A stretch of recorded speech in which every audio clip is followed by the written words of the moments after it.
Alright, to get started, you want to right click in your media pool, go to timelines, hit create new timeline, and uncheck use project settings, click format, and select whatever frame rate you want to choose. This tutorial I'll be using 18, and then you can hit create. Okay, so now if you have like a song that you're going to edit to, you would want to mark beats. I don't have a song, but so I'll just mark some fake beats.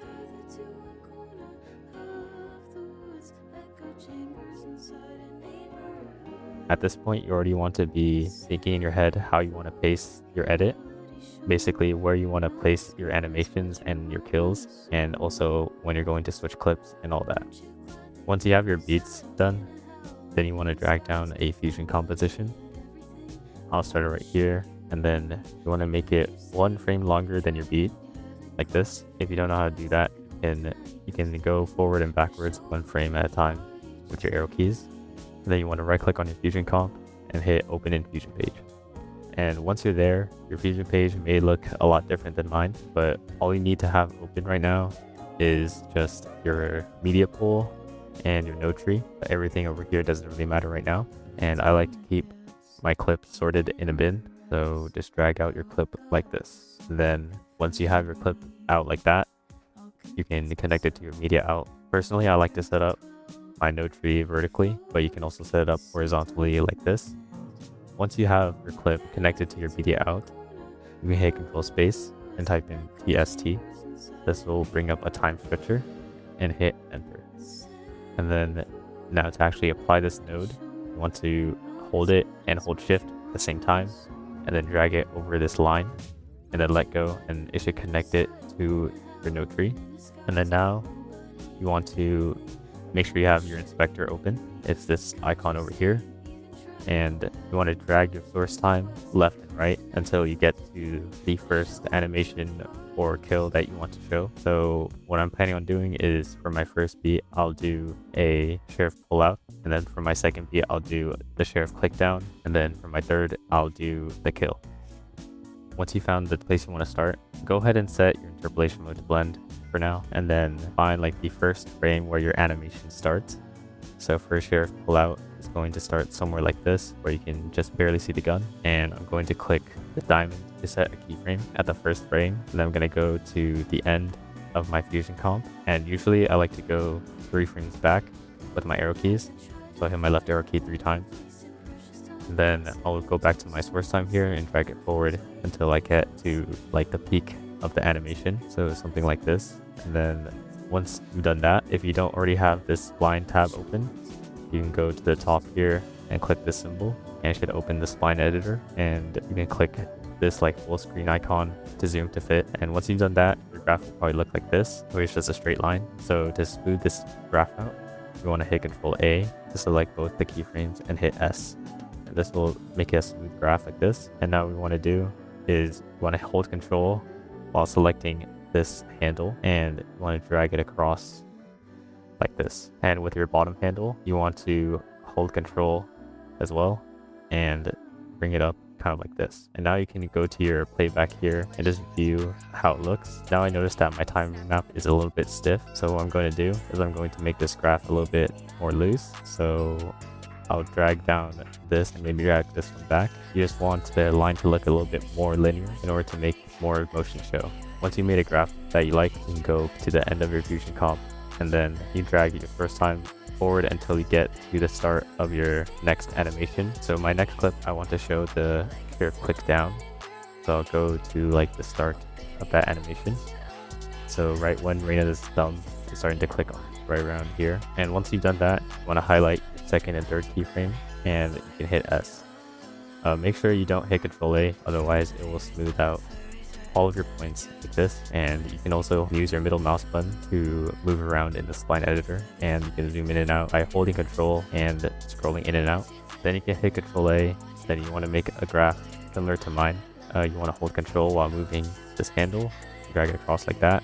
Then same thing, hold Control this handle and drag it down like this. So once you're happy with your time remap, you can go back to the edit page, and then at the top, click playback, hit render cache, and set it to smart. And what this will do is it'll create this little line above your clip here, and it'll basically just render these clips up for you so that you can watch it at full speed.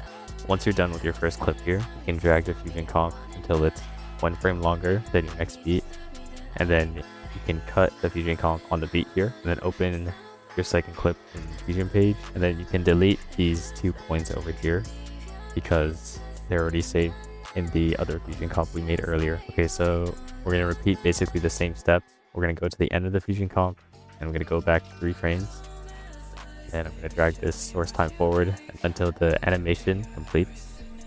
So I'll look for when the sheriff kind of like fully forms, like around here, and then you can hit this full, you can zoom to fit, and then I'll create another graph just like before.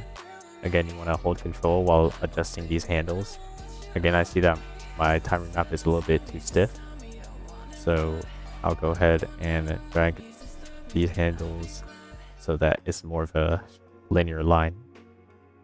Pretty happy with this.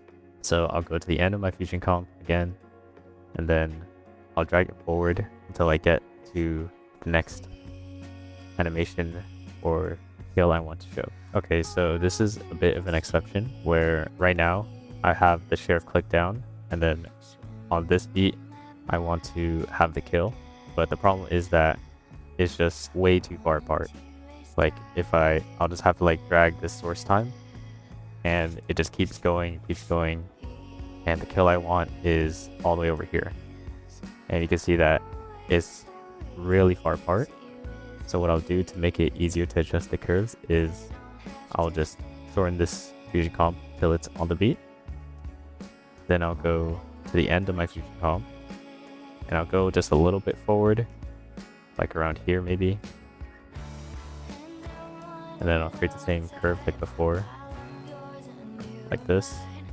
And then I'll go back to the edit page, and then extend my fusion comp forward, then cut at the beat, and then open fusion page. Now we can set our frame here again. So for kills, I like to get it right at the muzzle flash, like this. And I'll go to the end of the fusion comp, and I'll go back 3 frames. For sheriff kills, you want to look until this handle is like fully down, like that. Kind of like at the peak of the shot, so something around here. And then you want to make your graph similar to before, like this. Okay, this looks pretty good. Then I'll go to the end, and since there's no like next animation that I want to show off here, this is just the end of the edit, I'll just make it go a little bit forward, kind of like around here. And then I'll adjust my graph for this, like before. An extra step you could do to make your timing map look a little bit smoother is to add optical flow, like I did here.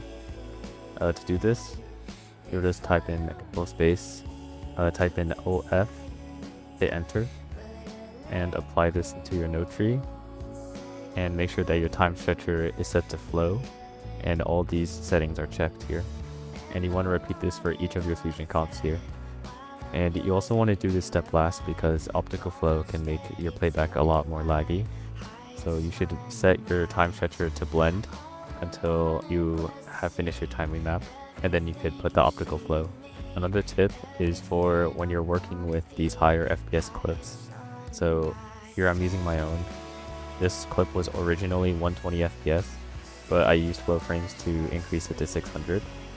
So what that means is every 5th frame is a frame that is in the original clip, so there will be no warps as long as the source time I set here is an interval of 5. And if you don't want any warps at your keyframes, then you should look to set your source time to an interval of whatever they flow framed it by. Usually you can tell how much they flow framed it by this number here. It'll say the clip name and then -8x, so you know that this clip was originally 60 FPS, and then they interpolated it 8 times to make it 480 FPS. So what that means is that every 8th frame there will be no warps because that is from the original clip.